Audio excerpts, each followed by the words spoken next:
Bu video bez montaj chiqadi. Montaj qilishga hafsala ham yo'q, vaqt ham yo'q. Rossa shunday gapirgilarim kelyapti, lekin ming afsuski, u gaplarni gapirib bo'ldim, chiqarib bo'ldim hammasini.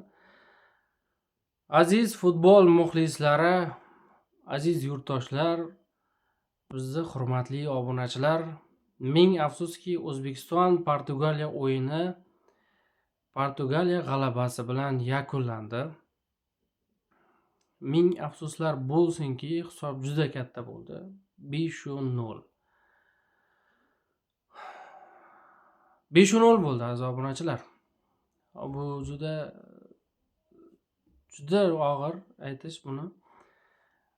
Va bu o'yin haqida ozgina gaplashamiz. Portugaliya bilan O'zbekiston o'ynaganda juda katta farq sezildi aziz obunachilar. Juda ham katta farq. Xuddi professionallar bilan havaskorlar o'ynaganday bo'lib qoldi. Hali bizga bor ekan, xudo xolasa, yana 4 yildan keyin aniq yutamiz, nasib xudo xolasa. Bitta gol urdik, hisobga olmagan taqdirda ham urdik, ursa bo'lar ekan. Juda chiroyli bo'ldi. Faqat undan oldin salgina birovda oyoq tiyib ketgan ekan, birovga. Shunga uni full qilib, boyagi vardan takrorli lavhalardan ko'rib, bir balo qilib qaytardi. Shuni qo'yib yorsa ham bo'lardi. Agar shu gol hisoblanganda yigitlar yana bitta urgan bo'lardi. Qandaydir o'sha bosim bo'ldi-da, yana o'zi bosim kuchli edi. Urilgan golni ham qaytarib olgandan keyin, boyagi asab chiqqandan keyin, jahl chiqqandan keyin o'yin chiqmay qoladi-da. Xuddi shunday vaziyat bo'ldi bizning o'yinchilarimizda. Va o'yinda juda qattiq men shu ko'rganimda Ronaldoga nisbatan boyagi Ronaldo nomiga juda noto'g'ri amallar qilar ekan. O'zi hayotda men shu vaqtgacha ham nimaga Messiga bolid qilganman, ikkalasi bo'lgan taqdirda. Sababi Messini hayotdagi anosi mayli o'zini yo'liga, lekin o'yinda o'zini tutishi, imkon qadar borishi Messiga bolid qilganman. Hozir mana Ronaldoning o'yini juda qattiq kuzatib turibman. Imkon qadar shu yotib olsa, imkon qadar jarima ishlasa, imkon qadar o'sha jarima maydonchasida jarima ishlashga harakat qilar ekan. Faqat shu osonroq golni urib olishga iloji boricha shu menga tayladi. Lekin bundan oldin xuddi mana shu nimada Portugaliya ichida ichki nizo bo'lib, 1-1 o'ynagan Kongo bilan va bunga o'sha ichki o'zini komandadoshlari ham, Ronaldo ham bizadek oddiy futbolchi, nimaga unga har doim tashlab berishimiz kerak, nimaga u har doim gollar urish kerak degan nima bilan, fikr bilan juda Portugaliya o'zida shov-shuv bo'lib ketgan va mana shu vaziyatda bugun o'zi ham bitta gol uryapti. Jarima maydonchasiga, o'zim jarima nimasi qo'yilganda, to'p qo'yilganda o'zi tepishga tayyorgarlik ko'rib turib, boshqasi tepib qo'yapti. Kutilmagan joyda, kutilmagan vaqtda. Va 2-3 marta o'shanday har xilcha qilib, umuman nima desam ekan, biz kutmagan, bizning o'yinchilar ham umuman kutmagan fintlar bilan boshqacha qilib nima qildi. Rosa tayyorgarlik ko'rgan ekan. Bu haqda boshlovchilarimiz ham juda ko'p marta takrorlab turdi. O'sha ular O'zbekiston o'yinini kuzatib, unga qarshi ularni o'sha murabbiy juda kuchli tayyorgarlik ko'rsatgan ekan. Juda bilim turibdi va bizda o'sha boshlovchilarimiz ham Davron Fayziyev, Xayrulla Hamidov ular juda ko'p marta takrorladi. Biz oddiy komanda bilan o'ynamayapmiz. Biz Portugaliya bilan o'ynayapmiz. Biz yulduzlarga qarshi o'ynayapmiz deb rosa o'sha o'yin davomida takrorlandi. Chunki bu juda sezilib turibdi. Juda to'pni ushlashda ham, bir-biriga oshirishda ham, pas qilishda ham juda sezilib turibdi.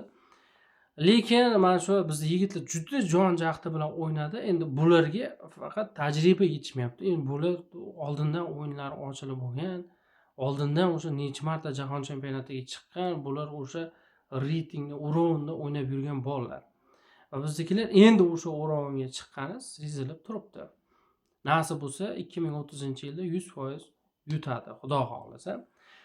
Va o'sha boshlovchilarimiz juda ko'p marotaba takrorlagan yigitlarning ismlari shu jon kuydirib o'ynaganlar. Abbosbek Fayzullayev, Eldor Shomurodov, Behruzbek, qolganlar ham rosa qattiq, Shukurov juda qattiq o'ynayapti. O'sha Husanovga borku 4-gollar borku juda alam qilib ketdi.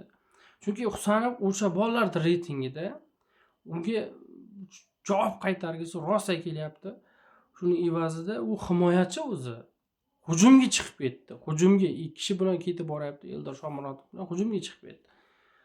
Juda bir azartli o'yin bo'ldi, lekin ming afsus gol ura olmadik. O'sha bitta golimizni ham fol bilan atmay qilishdi. Mayli. Endi bu narsani aziz obunachilar tan olishimiz kerak. Biz hali Portugaliyani yutadigan darajada emas ekanmiz. Buni butun O'zbekiston bilar ekan.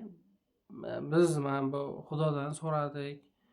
O'zbekiston uchun nima qildik? Hamma ichida fanat bo'lib turibdi, lekin ichidan Portugaliya yutishini bilib turgan ekan. Chunki Instagram to'lib ketdi. Agar O'zbekiston yutsa men mashina beraman, O'zbekiston yutsa kim nechta like bosgan bo'lsa, hamma like egalariga buncha puldan beraman, bu narsani beraman. Ular bilgan ekan o'zi O'zbekistonni yutqazishini. Qo'yib qoldim. Rosa kim blogerman desa, hammasi kimning Instagram bo'lsa, yutsa bo'ldi, men uni beraman, men buni beraman. Yutib qo'ysa berishini o'ylamayapti-da. Ularda ichida 100% yutalmasligi bor ekan. Bu o'yinda shunday yaqqol bo'lib qoldi. O'zi 8-daqiqada birinchi gol, 17-daqiqa bo'lar bo'lmas ikkinchi gol. Juda nima ketdi-da. Birinchi taymda o'zida 3 ta gol, ikkinchi taym yana 2 ta gol. Juda qiyin o'yin bo'ldi. Juda qiyin bo'ldi. Eng nimasi o'sha biz hozir qancha qiynalgan bo'lsak, stadionda o'ynaydigan o'sha futbolchilarimizga rosa qiyin bo'ldi lekin.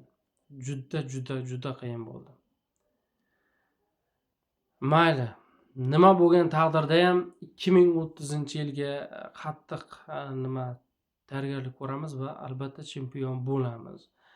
Yana bitta ma'lumot, hali hech narsa hal bo'lgani yo'q dediki janob hech kimda.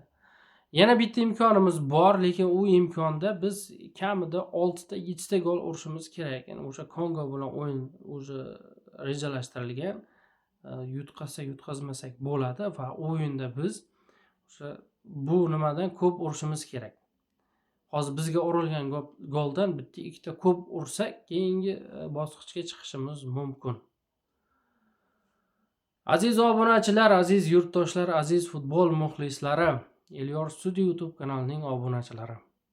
Hammaga xayrli tun. Hammasi hali oldinda, hammasi hali yaxshi bo'ladi. Bu birinchi marta biz jahon chempionatiga chiqayotganimiz. Iloji yo'q. Nasib bo'lsa bundan keyinlarda zo'r bo'ladi. Endi rosti bilinib turibdi-da. Bilinib qoldi umuman o'sha o'yin boshlangandan o'sha bilindi qiyinligi. Bizni mana shu nimalarimizga, futbolchilarimizga, tarbiya bergan ota-onasiga, murabbiylarga katta rahmat aytamiz. Kommentariyada o'z fikringizni qoldiring. Ularga ham dalda berib qo'yinglar, chunki biz kutgan narsani o'zlaring shunchaki tasavvur qilib ko'ringlar, ular bizdan necha barobar ko'proq xohlashgan. Ular agar shu yutganda, Ronaldolarni yutganda, ular qanday o'sha o'zini vataniga, o'zini shahariga, o'zini qishlog'iga qanday mazza qilib yurardi. Ular qanchalik xohlagan demoqchiman-da. Shunday ekan, ularda ham ayb yo'q. Prosta biz hali unga jismonan tayyor emas ekanmiz. Shu. Ruhan tayyormiz, lekin jismonan ozgina bor ekan. Kuchlarimiz sezilib qoldi kamligi. Ko'p gapirardim. Sog' bo'linglar. O'yinda eng azartli joylari shu edi. Omon bo'linglar. Yaxshi kunda ko'rishaylik.